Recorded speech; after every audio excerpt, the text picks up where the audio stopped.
This is a list I made when I was 10. How to retire before you're 20.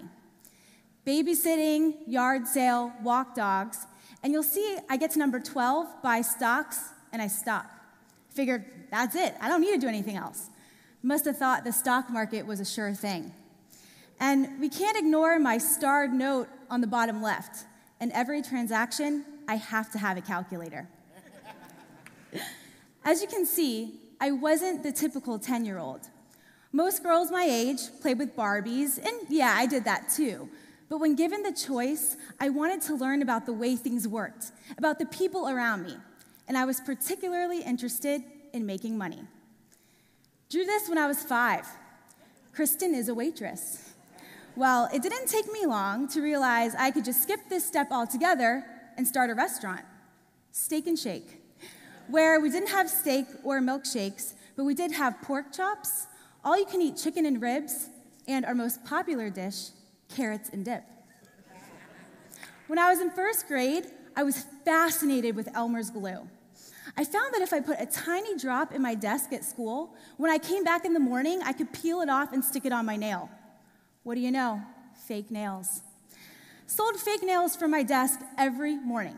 And I remember it like it was yesterday. I walked into my classroom, early like usual, only to find that my teacher had completely rearranged all the seats. I watched my classmate walk right into my fortune. She sold everything that day. But don't feel bad for me. Because after school, I went and bought glitter glue, which happened to be much more popular than the plain white kind, and it put her right out of business. When I was 6, I always wanted to be a babysitter. Babysitter's Club. I don't know what about this flyer doesn't say, "Hi, you can trust me. I have a lot of experience and I am definitely qualified to watch your child." Or how about the Girls Club? Not only did you have to pay to be in it, but you also had to follow my 13 rules. Yeah, I started out okay. Keep your hands to yourself. Don't say bad things to other people.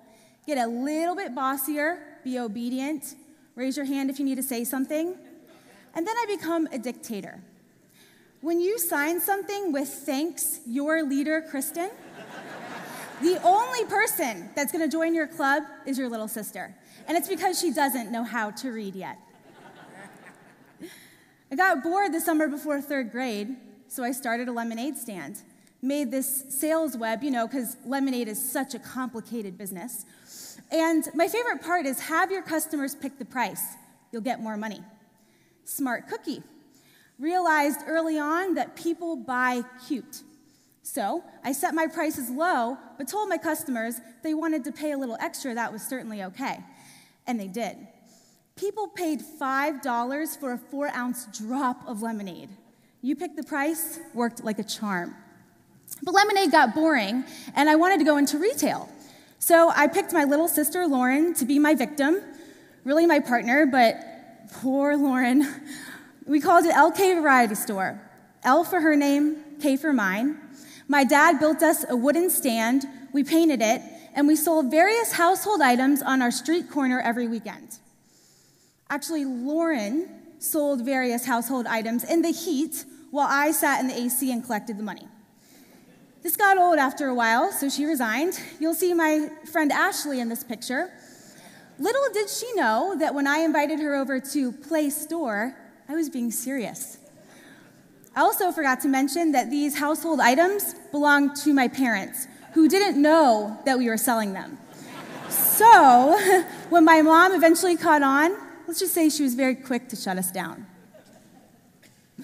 As you can see, I had an insatiable curiosity as a kid. And as I got older, the projects continued, but they became more meaningful. When I was 15, a teacher of mine, who taught me for 6 consecutive years in the field of science, was diagnosed with breast cancer. She had to get a double mastectomy, but even with that, the outcome did not look very good. Myself, along with 5 other friends, who were also her students, gathered together to start Project Pink. We decided to remain anonymous, but we worked behind the scenes to get our entire school to wear pink on Tuesdays, the day that she went in for chemotherapy treatments after class. It was pretty incredible, but our pink initiative spread throughout the community. You go to the grocery store on a Tuesday, and you'd see people wearing pink.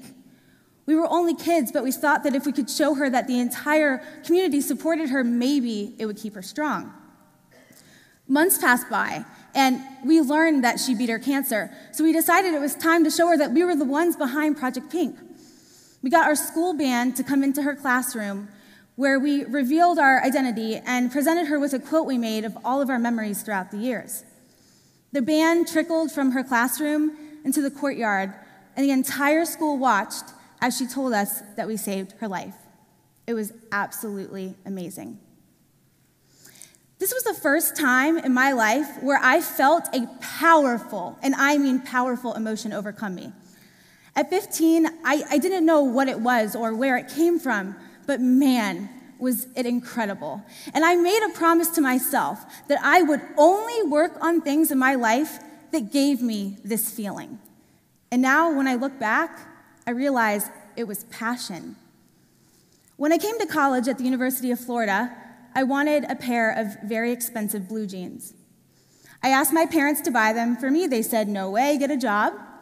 And instead of applying for one, I put an ad on Craigslist to clean houses for pocket money. I never minded cleaning as a kid because I thought I was getting paid well for it. But now when I look back, my parents ran a sweatshop. I worked on this day for 4 hours for $10. Anyway, Mom and Dad, I know.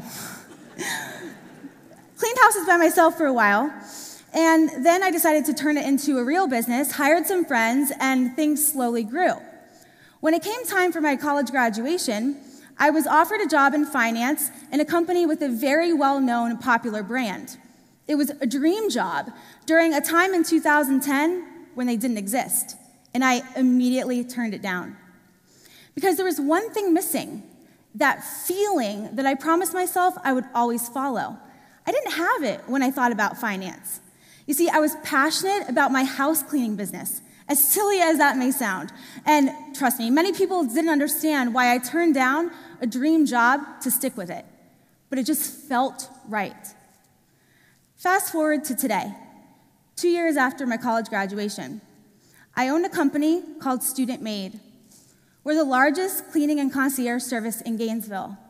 We employed 300 students last year. And I know what you're thinking. Her parents must have owned several businesses for her to turn out this way. Not true.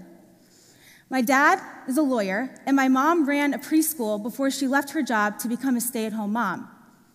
I just lived in a home where my curiosity was nurtured.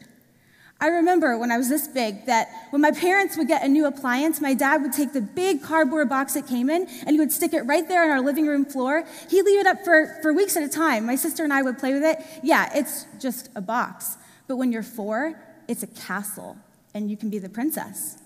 It teaches you to use your imagination. And they encouraged us to play pretend. You'll see here myself, my sister, and our friend playing dentist with my dad. He wasn't flossing. And when it came to homework, forget about it. They never gave me the answers. But it gave me the confidence to solve any problem on my own, no matter how big or small. They weren't afraid to see me fail. Like when I wanted to run for 4th grade president, there was a lot of competition, very big chance I might lose. But they encouraged me to run. And that's because in failure lies some of the most important lessons of all, like how to get back up and try again. So when I did lose in 4th grade, wasn't afraid to try again in 5th, and I won. But most importantly, my parents walked their talk. There wasn't one thing they told my sister and I to do that they didn't do themselves. They said to always follow our curiosity and passion. I watched my dad turn down cases because they didn't interest him, and I watched my mom leave her job when she wasn't passionate about it anymore. There is no doubt in my mind that the only reason I am standing where I am today is because I lived in a home where creativity and curiosity were valued more than anything else. So why is it then that curiosity has such a bad rep? We all know the story of Pandora's box, right? It's given to this chick named Pandora, contained all evils in the world. Don't open it. She did. I don't blame her, though, because I wouldn't want that in my house either, would you? Or how about curiosity killed the cat? Awful quote. No wonder why we're trained to think that curiosity is a bad thing. People have mistakenly for generations only used a part of the quote. The full quote actually is, "Curiosity killed the cat and satisfaction brought it back." So curiosity isn't a bad thing. It actually brings us to life. And I'm not the only one that's jumping on this curiosity bandwagon. NASA recently launched a $2.5 billion rover to Mars. And what do you think they named it? Curiosity. Or how about Curious George, famous cartoon? Curious George also goes by Very Rich George, right? And look at Columbus and Magellan. Sure, they were motivated by a more efficient trade route, blah, blah, blah. I'm sure it was curiosity that was really, really behind their voyage. I challenge you to ask yourself, are you curious? Do you allow yourself to pursue the things that make you excited? Do you allow yourself to dream?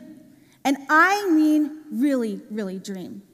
Or are you convinced that this is the best it's going to get? You're going to stay in a job that you're unhappy in because it's too late in your life to make a change, or because you're afraid of what others might think. You don't find yourself dreaming anymore, and you don't really know what your true passion is, and you don't care to find it. If you don't find yourself curious anymore, it's time to give your inner child a wake-up call, and here's why. I believe that the more curious you are, the more creative you will be. With greater curiosity comes new experiences. Creative people don't invent something new. They just take what they've learned from two unrelated experiences and they put them together. The more curiosity you have, the greater chance you have at connecting the unusual dots. That means the greater chance you have at creating an idea that could completely change the world. We were most human when we were kids. We worked on our art for hours without taking breaks because there was nothing getting in the way of our creative spirit. And the fact is, that same spirit is still there. It hasn't gone anywhere. You just might forget what it feels like. And whether you're 23 or you're 83, it's never, ever, ever too late to wake it up. I challenge you to stop worrying about the past and the future, the two things that you absolutely can't change, and just focus on this very moment. Expose yourself to different people, places, and things, and the easier it will become. Read more, ask more questions, be open to new experiences, but most importantly, follow your inner child. It's okay if you don't know what you're doing or where you're going. You just have to trust that feeling because it knows where you're headed. And you'll start to see the pieces come together, but for now, you can just trust that there's always a bigger picture. I can see the pieces clearly for myself. Looking back, I now realize I was destined to own a business, and I can see a piece of each childhood enterprise incorporated into my company today. More importantly, I learned from Project Pink that my true passion is doing something good for other people, which is why we clean free for cancer patients, and why our employees have donated 4,000 hours of community service in the past 2 years. A meaningful life is never about the end result. It's always about the journey. If you can honestly surrender yourself to your inner child, and I mean really surrender it, it will take you places beyond your wildest dreams. And that's my promise. And then before you least expect it, you will find your passion, and you'll be doing things that you never thought were possible. I want to close with the same list, how to retire before you're 20. And I want you to look at number 6, house cleaning. When I wrote this at 10 years old, I had no idea that I would be standing here on the stage 13 years later saying that I own a cleaning service. And it's pretty incredible, but I think that my inner child has always known what's in store for me, and I think yours does too. Thank you.